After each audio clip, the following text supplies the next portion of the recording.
open your church there, for you, a European British, to come to open a church there, you must be sent by the British government or kingdom, you understand? And it means the missionaries were part of the crime. Let me. That's what it means. Yes, yeah. Let me cut you short. The missionaries. When we talk of missionary, it have to be separated from the government. The government is a total entity of their own. The missionary are total government of their own. At the same time, the missionaries might be led by the spirits of evangelization, but then the government are geared by profit, what they can get. Do you get what I mean? So the missionaries, I strongly don't want to mix the missionary and the government. No, you should get fact. That is what we're trying to get here. Fact, not our personal emotions or beliefs that are not based on truth. You understand? One, logic says you cannot go evangelize when a crime is taking place. If a crime is taking place and you are evangelizing, you are part of the crime, because you're supposed to stop the crime before evangelizing. Let's say people are being enslaved, raped, but you are evangelizing. That means you are watching the crime happening and you're evangelizing. You can only be part of the crime if such is happening. You understand? That is clear. Okay, no, it's not that clear. Okay, what is not clear about that? Yes, it's not clear in the sense that the means, the way for you to calm a problem is via education. You have to educate. If you see two people fighting, you cannot be a third party to that fight. You have to be a middleman that will be resolving those problems, and the way you can be able to resolve that problem is by talking to both parties. Now, you have just raised an oppressor and a victim on the same level. No, what happened was not a two-party fighting. No, it was an aggressor who came with firearm weapons and armies that came to commit butchery and atrocity and enslavement, and then a victim which is being suppressed and destroyed. So you cannot put them on the same level, the victim and the oppressor on the same level, and say there is a third party that comes and trying to talk to both parts. No, because there is a victim and the oppressor. That means if there's a third party, the third party must assist the victim. You understand? So which means that notion also failed. That says the evangelizers were trying to talk to both parties because there was a victim and an oppressor. Understand? Yeah. So it doesn't stand. Try to look for another excuse if you can find an excuse, because this is logic. It's not an excuse. I base my argument on because I'm a Christian. And I follow strictly the word of God as is written in the Bible. When Saint Paul was leaving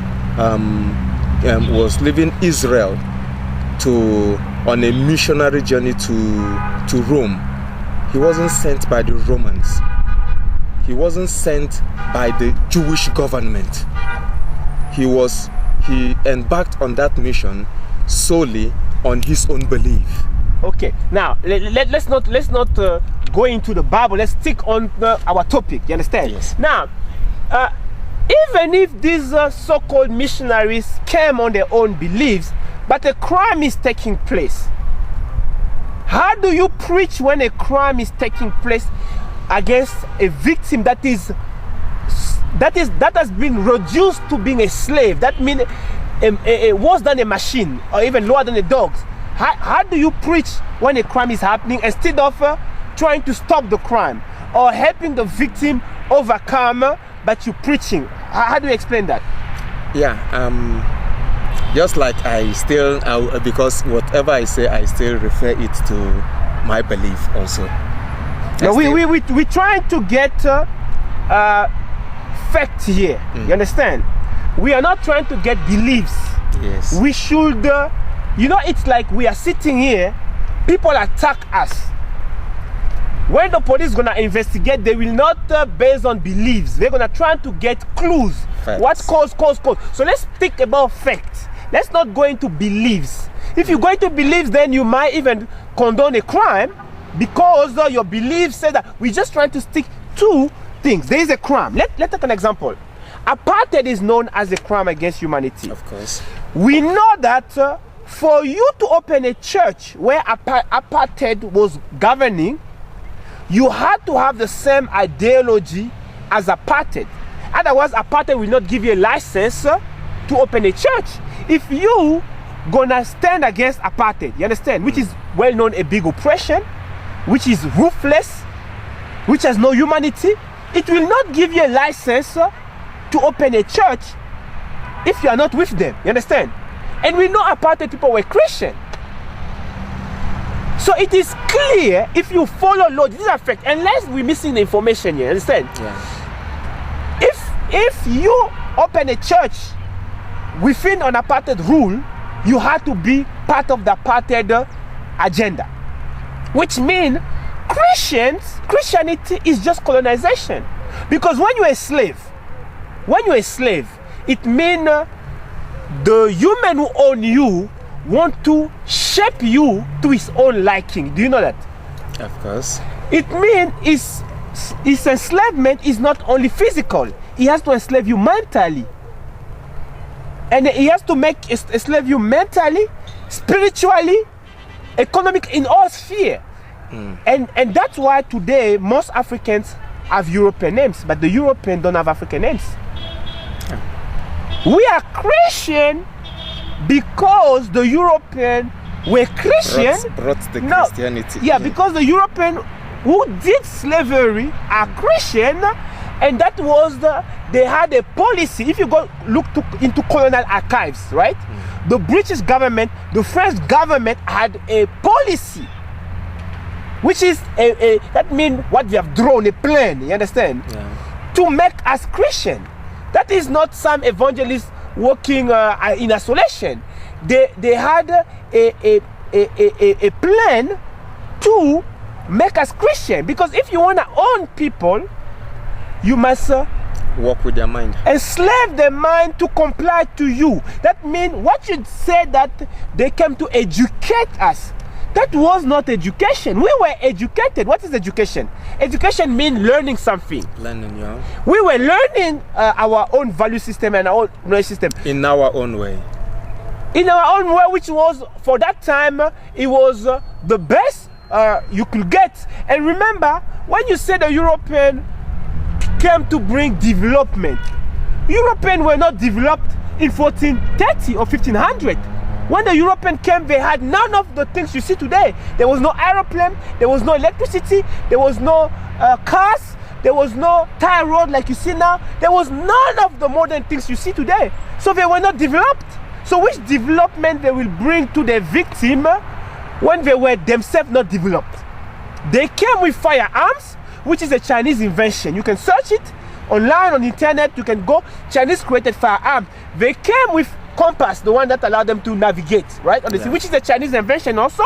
They came with books, which is a Chinese invention. Chinese created paper. Chinese created paper and the first book. So the European could not have come to Africa to bring civilization and education, because they were not civilized, because people who do things like slavery are totally barbarians. People. Yeah, you got the point. They are like animals. So which means they were not civilized, they could not bring development because they were not developed themselves.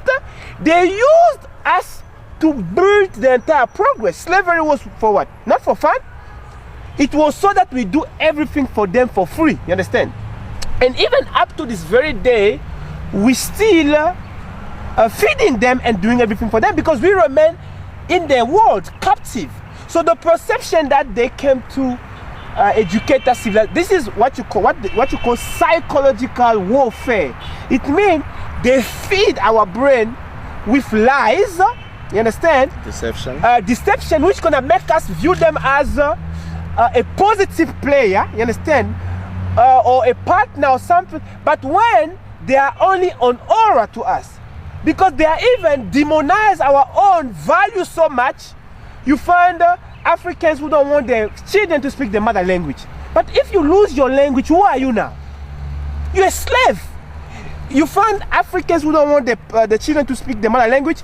You find Africans who even change their skin color. You know, pinkinize the color. Yeah. That is due to the mental trauma, because they demonize us too much to the point Africans feel like being us is even backward.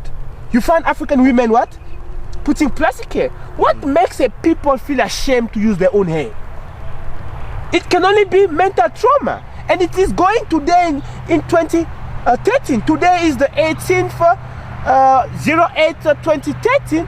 That is ongoing, which means there is today a new form of oppression these Europeans are running, but they blind us because most of what our brain learn, it's them who put it. You know, they have taken total control over our information sector, and today they own us.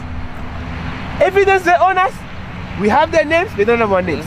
We speak their languages, they don't speak our languages. Most Africans view them as superior. You know that, right? Yeah. So that is clear. I don't know if you have any objection to that, or you still have a cloud, but it's clear. We are totally dominated, and we are not supposed to be dominated like we do. A human being and another human being of another race supposed to be on equal footing. You understand? Yeah. It means our relationship must be based on equality. But what we have, it's a master and slave things, because these people are so oppressive, which we don't see because they blind our brain. You know why? Because when you open TV, the news, the movies, all it's them who produce it. So they put things that that makes you think, things are like that. Well, it's not like that, because your brain only functions with information. Do you know that? Yeah. Your brain gonna only say what it knows or what it has discovered. Of course. And if they put most of what you know, it means you become like the robot. You understand? That is what they're doing to us. Because reality is they have total dominance over us, and which is the cause of poverty in Africa, because they own all in Africa. If you look at the diamond, the gold, even the oil in Africa, African states who got oil.